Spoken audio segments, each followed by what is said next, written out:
Hello, तो आज start करते हैं गुरु बीजाणु जनन के बारे में। जो हमारा बीजांड था उसके अंदर इतनी सारे ग्रुप ऑफ सेल्स मिल रहे थे। इन ग्रुप ऑफ सेल्स से ये इसका नाम क्या था, भ्रूण कोश, ये कैसे बना। ठीक है, आज की वीडियो में हम जानेंगे कि ये जो ग्रुप ऑफ सेल्स था इसके बाद में जो भ्रूण कोश है जिसे हम क्या बोलते हैं, एम्ब्रियो सैक, ये फाइनली कैसे बनता है। ठीक है, तो आज का जो टॉपिक है हम वो स्टार्ट करते हैं मेगास्पोरोजेनेसिस, जिसे हम हिंदी में क्या बोलते हैं, गुरु बीजाणु जनन। ठीक है, एक बात बहुत अच्छे से बता दूं मैं आपको, अगर आप sexual reproduction in flowering plant यानी पुष्पी पातों में लैंगिक जनन पढ़ते हैं तो अगर आपको कहीं पे गुरु शब्द दिखे तो इसका रिलेट आप करेंगे मादा से। ठीक है, और अगर आपको कहीं लघु शब्द दिखे तो इसका रिलेट करेंगे आप नर से। फिर चाहे वो गुरु बीजाणु जनन हो, फिर चाहे वो गुरु बीजाणु हो, फिर चाहे वो गुरु बीजाणु मात्र कोश का हो। ठीक है, तो वैसे यहाँ पे जो लघु बीजाणु, वैसे लघु बीजाणु या लघु बीजाणु जनन या जितनी भी सारी चीज़ें, तो यहाँ पे हमारा क्या टॉपिक क्या स्टार्ट हुआ, गुरु बीजाणु जनन, यानी कहीं ना कहीं हम मादा के बारे में स्टडी करेंगे। अब किसके बारे में स्टडी करेंगे वो आगे देखते हैं। ठीक है, तो देखो सबसे पहले क्या होता है गुरु बीजाणु जनन की हम डेफिनेशन देखते हैं। तो इसकी डेफिनेशन होती है कि गुरु बीजाणु मात्र कोशिका से। अभी क्या होती है गुरु बीजाणु मात्र कोशिका, अभी हम सब इसके थ्रू डिस्कस करेंगे। तो गुरु बीजाणु मात्र कोशिका से क्या बनना, गुरु बीजाणु बनना। ठीक है, क्या बनना, गुरु बीजाणु बनना। यही प्रक्रिया क्या कहलाती है, गुरु बीजाणु जनन कहलाती है। ठीक है, क्या कहलाती है, गुरु बीजाणु जनन। यानी मेगास्पोर मदर सेल से, मेगास्पोर मदर सेल से क्या बनना, मेगास्पोर। ठीक है, क्या बनना, मेगास्पोर। और ये प्रक्रिया क्या कहलाएगी, मेगास्पोरोजेनेसिस। अब क्वेश्चन आता है जो मेगास्पोर सेल होती है वो कैसी होती है। तो मेगास्पोर सेल होती है 2n टाइप, यानी इसमें जो गुणसूत्र होते हैं, क्रोमोसोम होते हैं, वो कैसे होते हैं, डिप्लॉइड होते हैं। और जो इसके बाद में जो क्या बनते हैं, गुरु बीजाणु बनते हैं, तो वो कौन से डिवीजन से बनते हैं। देखो भाई, यहाँ पे जो गुरु बीजाणु मात्र है वो क्या है, कोशिका है, यानी कि सेल है। तो सेल क्या करती हैं, सेल करती हैं विभाजन, जिसे हम क्या बोलते हैं, डिवीजन बोलते हैं। यानी कोशिका अपने आप को दो भागों में क्या कर देती हैं, बांट देती हैं। तो ये विभाजन ना दो प्रकार का होता है सेल्स में, जिसमें एक होता है समसूत्री विभाजन, समसूत्री, और एक क्या होता है, अर्धसूत्री विभाजन। कौन सा विभाजन, अर्धसूत्री। तो समसूत्री जब विभाजन होता है तो इसमें कोशिका क्या होती है, समान विभाजन करती है। यानी अगर यहाँ पे 2n टाइप कोशिका है, इसने अपने आप को बांटा तो कितनी कोशिका बनेंगी, दो, और वो दोनों कैसी होंगी, समान। क्या समान होगा उनमें, number of chromosome. Number of chromosome कैसे रहेंगे, समान रहेंगे, यानी समसूत्री। सम मीन समान, सूत्री मीन गुणसूत्र। वहीं पे हम बात करते हैं अर्धसूत्री विभाजन की। तो यहाँ पे जो सूत्र यानी गुणसूत्र कैसे हो जाते हैं, अर्ध हो जाते हैं, हाफ हो जाते हैं। सपोज यहाँ पे एक 2n टाइप सेल है, अगर इसने अपने आप में डिवीजन किया है तो जो बनने वाली नई कोशिकाएं हैं उनमें नंबर ऑफ क्रोमोसोम कैसा हो जाएगा, हैप्लॉइड, यानी अगुणित हो जाएंगी, n टाइप रह जाएंगे। तो हमने क्या देखा, गुरु बीजाणु मात्र कोशिका से गुरु बीजाणु बनने की प्रक्रिया क्या कहलाएगी, गुरु बीजाणु जनन कहलाएगी। तो यहाँ पे जो गुरु बीजाणु मात्र कोशिका होती है वो कैसी होती है, 2n टाइप होती है। और जो गुरु बीजाणु होते हैं वो कैसे होते हैं, n टाइप होते हैं। ठीक है, कैसे होते हैं, n टाइप होते हैं। तो आप अच्छे से बताइए गुरु बीजाणु मात्र कोशिका ने कौन सा विभाजन किया है। तो इसने विभाजन किया है अर्धसूत्री। कौन सा विभाजन किया है, अर्धसूत्री। और एक इंपॉर्टेंट बात, अगर समसूत्री विभाजन होता है तब कितनी कोशिकाएं बनती हैं, 2, और अगर अर्धसूत्री विभाजन होता है तब कितनी कोशिकाएं बनती हैं, 4। तो अब हम फाइनली देखते हैं कि गुरु बीजाणु मात्र कोशिका क्या है, गुरु बीजाणु क्या है, भ्रूण कोश क्या है, और ये बीजांड से जो बीजांड के अंदर ग्रुप ऑफ सेल मिल जाता है इससे भ्रूण कोश कैसे बना। अब जो हमारा बीजांड होता है इसको हमने क्या बोला था, बीजांड। तो बीजांड के अंदर हमें क्या मिल रहा है, ग्रुप ऑफ सेल्स। और लास्ट वीडियो में मैंने पढ़ाया था ग्रुप ऑफ सेल्स जो बीजांड के अंदर मिल रहा है इसे हम क्या बोलेंगे, न्यू सेलुलस। ठीक है, क्या बोलेंगे, न्यू सेलुलस। तो जो न्यू सेलुलस होता है उसकी कोई एक कोशिका, सिर्फ कोई एक कोशिका, सपोज ये कोशिका है और ये क्या हो जाती है, अपने आकार में बड़ी हो जाती है। ठीक है, क्या हो जाती है, बड़ी हो जाती है, जिससे और कोशिकाओं से क्या होती है, ये अलग दिखने लगती है। साफ दिख रहा है, जितनी भी ग्रुप ऑफ सेल्स है इसमें कोई एक कोशिका बड़ी हो गई, वो आकार में कैसी दिख रही है, अलग दिख रही है। तो जब ये कोशिका अलग दिखती है तो इसको एक अलग नाम देते हैं, स्पेसिफिक नाम देते हैं। तो इसको हम बोलते हैं प्रपशु कोशिका। कौन सी कोशिका, प्रपशु कोशिका। ठीक है, तो न्यू सेलुलस की कोई कोशिका बड़ी होगी वो क्या कहलाएगी, प्रपशु कोशिका। और जो प्रपशु कोशिका होती है ये क्या करती है, ये विभाजन करती है। क्या करती है, विभाजन करती है, जिससे दो कोशिकाएं बनाती है, जिसमें एक कोशिका कहाँ होती है, बाहर होती है, और एक कोशिका कहाँ होती है, अंदर होती है।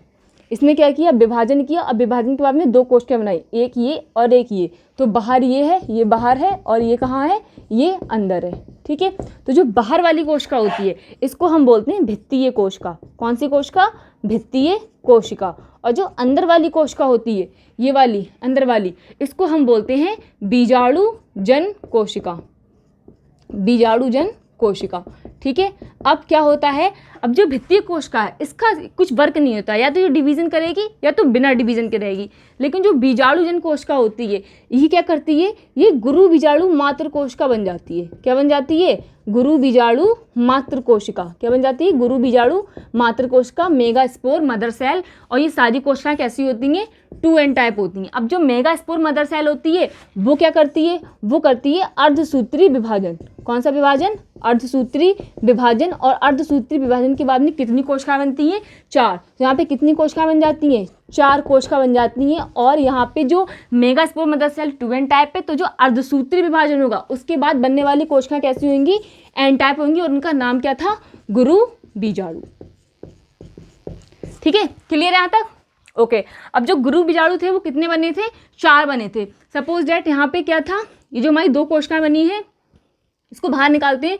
2 कोशिकाएं बनी थी, एक को क्या बोला था, बीजाणुजन कोशिका, और एक को क्या बोला था, भित्तीय कोशिका। अब जो बीजाणुजन कोशिका होती है वो किसके भांति काम करती है, मेगा स्पोर मदर सेल या गुरु बीजाणु मात्र कोशिका। अब इसको हम क्या बोलेंगे, गुरु बीजाणु मात्र कोशिका। अब ये क्या करेगी, विभाजन करेगी। कौन सा, अर्धसूत्री। कितने गुरु बीजाणु बनाएगी, 4 गुरु बीजाणु बनाएगी। वो भी कैसे होंगे, n टाइप। यानी इसको तो समाप्त कर देते हैं, ये तो समाप्त हो जाती है।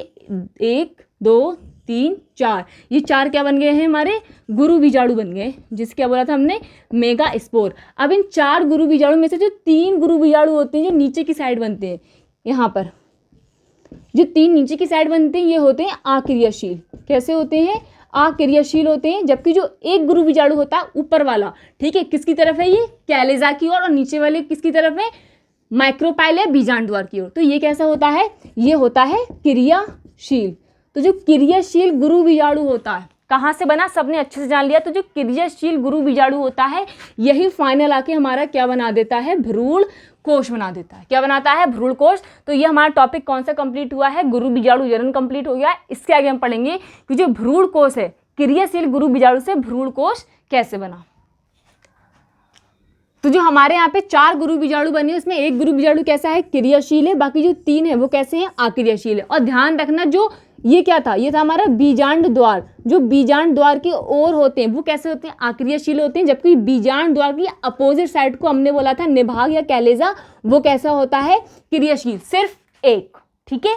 4 कैसे जाते, 3 कैसे जाते हैं, नष्ट हो जाते हैं। इसके अलावा ये जो हमारी अभी भी कोशिकाओं का समूह मिल रहा है इसे हमने क्या बोला है, बीजांड काय बोला है। बीजांड काय की वही एक कोशिका बड़ी हो गई थी, इसने विभाजन करने के बाद गुरु बीजाणु मात्र कोशिका बनाई थी, और उस गुरु बीजाणु मात्र कोशिका ने 4 गुरु बीजाणु बनाए हैं। तो ये 3 तो अक्रियाशील है, ये तो कुछ टाइम बाद कैसे हो जाएंगे, नष्ट हो जाएंगे। जो एक्टिव रहेगा, जो आगे चल के भ्रूण कोश बनाएगा, वो कौन सा बनाएगा, क्रियाशील गुरु बीजाणु ही बनाएगा। तो देखो इस क्रियाशील गुरु बीजाणु को हम बाहर निकाल के देख लेते हैं यहाँ पे। तो ये जो क्रियाशील गुरु बीजाणु होता है इसके अंदर क्या होता है, केंद्रक होता है। और अब आप जल्दी से बता दो, जो क्रियाशील गुरु बीजाणु है वो है कैसा, 2n टाइप है कि n टाइप है। तो ये कैसा है, n टाइप है, क्योंकि कौन से विभाजन से बना है, अर्धसूत्री विभाजन से बना है। ठीक है, तो जो क्रियाशील गुरु बीजाणु होता है उसमें जो केंद्रक होता है, अब इसमें क्या स्टार्ट हो जाता है, समसूत्री विभाजन। कौन सा विभाजन, समसूत्री विभाजन। हमेशा याद रखना, ऐसी कोशिका जो अर्धसूत्री विभाजन के बाद बनी है उसमें दोबारा से अर्धसूत्री नहीं होगा, क्या होगा, समसूत्री होगा। सपोज दैट अगर यहाँ पे एक कोशिका में 46 क्रोमोसोम है, उसने यहाँ पे किया समसूत्री विभाजन, तब भी कितने बने, 46, इसमें भी कितने हैं, 46। तो ये कोशिका आगे चल के अर्धसूत्री तो कर सकती है, ठीक है। लेकिन अगर कोई कोशिका जिसमें 46 है उसने विभाजन किया तो कितने बने, 23, ठीक है। फिर विभाजन किया, फिर कितने बने, 23 और 23, ठीक है।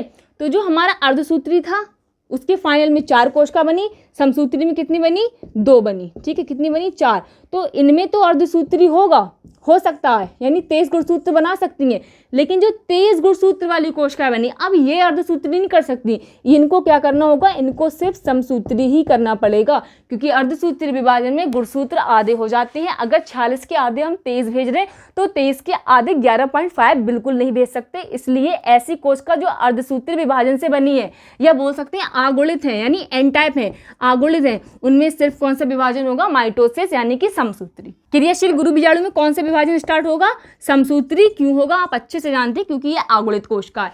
तो इसके अंदर का जो केंद्रक है, ये क्या है, ये एक कोशिका है, ये क्या है, कोशिका है। इस कोशिका का नाम क्या है, गुरु बीजाणु। जैसे हमने क्या बोला था, मेगा स्पोर, ठीक है। मेगा स्पोर कहाँ से आया था, तो मेगा स्पोर मदर सेल से, ठीक है।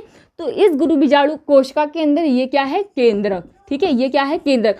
अब इस केंद्रक में क्या होगा, समसूत्री विभाजन, क्या होगा, समसूत्री विभाजन। और समसूत्री विभाजन के बाद में एक ही गुरु बीजाणु में कितने केंद्रक बन जाएंगे, 2 केंद्रक बन जाएंगे। ये जो क्रियाशील गुरु बीजाणु है, इसके अंदर जो केंद्रक था, इसने क्या कर लिया, इसको हमने यहाँ पे निकाला, इसने क्या किया, विभाजन, एक से कितने बन गए, केंद्रक। अब केंद्रक हो गए 2, ठीक है, कितने केंद्रक हो गए, 2।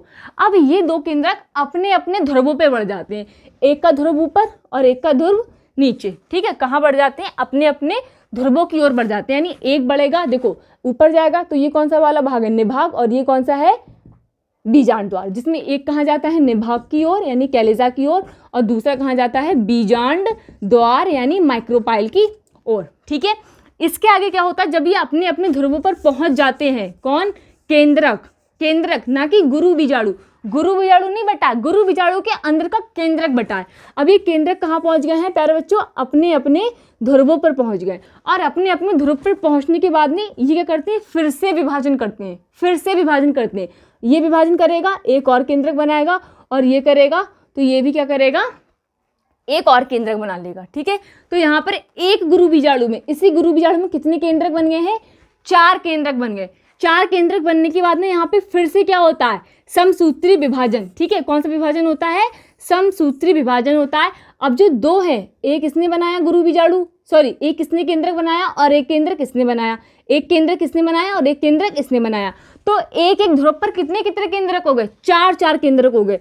4 केंद्रक किसकी तरफ, निभाग की ओर, और 4 केंद्रक किसकी तरफ, तो बीजांड द्वार की ओर, ठीक है। 4 केंद्रक हो गए, कहाँ से, यहाँ सब बहुत अच्छे से जानते हैं।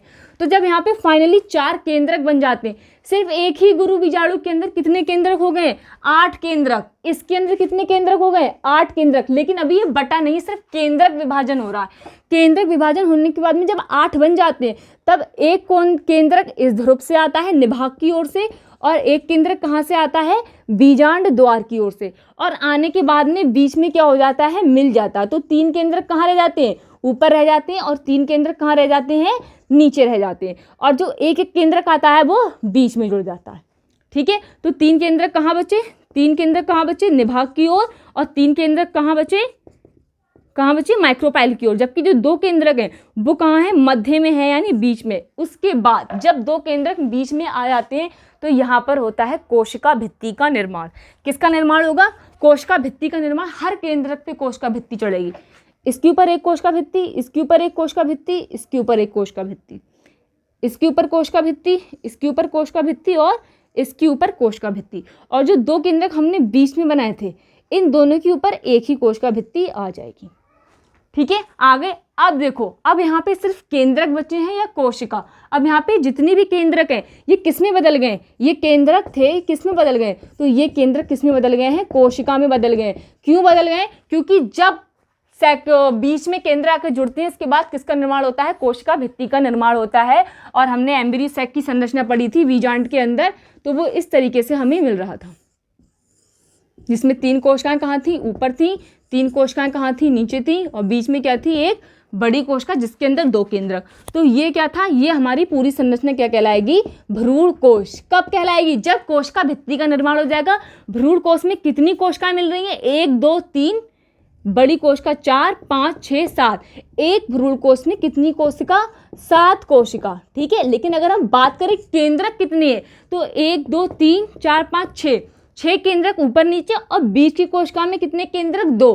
तो केंद्रक कितने हैं? 8 केंद्रक हैं। ठीक है, बहुत अच्छे से ध्यान रखना, जो भ्रूण कोश बनाया हमने, किससे बनाया है? इस क्रियाशील गुरु बीजाणु से। तो इसमें कितनी कोशिकाएं हैं? 7 कोशिकाएं हैं। केंद्रक कितने हैं? 8 केंद्रक है। तो 7 कोशिकीय 8 केंद्रकीय अवस्था वाले भ्रूणकोश को हम कहते हैं पॉलीगोनम भ्रूणकोश। कौन सा भ्रूणकोश? पॉलीगोनम भ्रूणकोश कहते हैं। ठीक है, कौन सा भ्रूणकोश कहते हैं? पॉलीगोनम भ्रूणकोश कहते हैं। और इसकी जो ऊपर वाली कोशिकाएं, इनका हम नाम देते हैं प्रतिमुखी कोशिका। ठीक है, कौन सी कोशिका बोलेंगे? प्रतिमुखी कोशिका। ठीक है, प्रतिमुखी कोशिका। और जो बीच वाली कोशिका है, इसको हम क्या बोलेंगे? ध्रुवीय कोशिका। ध्रुवीय कोशिका। और जो नीचे की 2 कोशिका इधर और इधर है, इसको हम बोलेंगे सहायक कोशिका। कौन सी कोशिका? सहायक कोशिका। और जो बीच में बड़ी कोशिका है, इसको हम क्या बोलेंगे? अंड कोशिका या एग सेल। तो जो हमारा फीमेल गैमीट है वो क्या है? अंड कोशिका है। ये संरचना हमारी क्या बनी? भ्रूण कोश बनी। आई होप आपको बहुत अच्छे समझ में आया। अगर समझ में आया तो क्लास को शेयर करें, ज़्यादा से ज़्यादा बच्चों को क्लास को शेयर करें। Thank you so much.